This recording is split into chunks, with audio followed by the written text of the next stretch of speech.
भाड़ा में हनत के भइल दौड़ाई, दिन रात एक के कईनी पढ़ाई।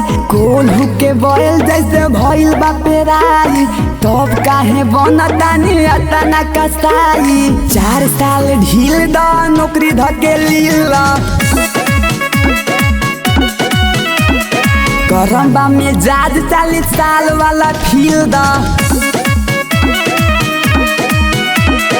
भाड़ा में हनत के भइल दौड़ाई, दिन रात एक के कईनी पढ़ाई। कोल्हू के बैल जैसे भइल बा पेराई, तब काहे बनतानी अतना कसाई। 4 साल ढील द नौकरी धकेलील,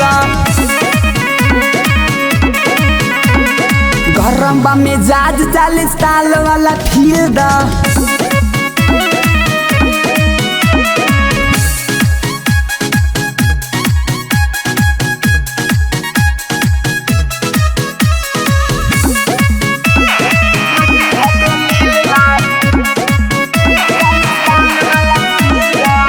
नहीं माना बता होई हड़ताल हो, चौक चौराहा पर होई बवाल हो। सोची सोची मोदी जी हो जाई बुरा हाल हो, लोगों के आइल गइल हो जाई काल हो। 4 साल ढील द नौकरी धकेलील,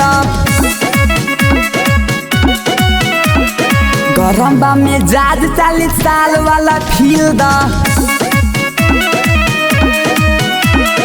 भाड़ा में हनत के भइल दौड़ाई, दिन रात एक के कईनी पढ़ाई।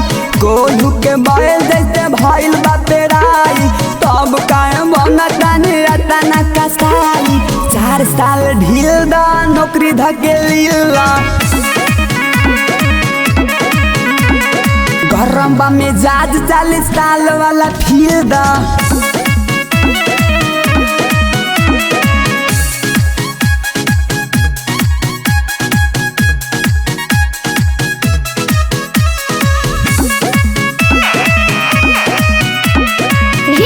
Recording studio Bettiah.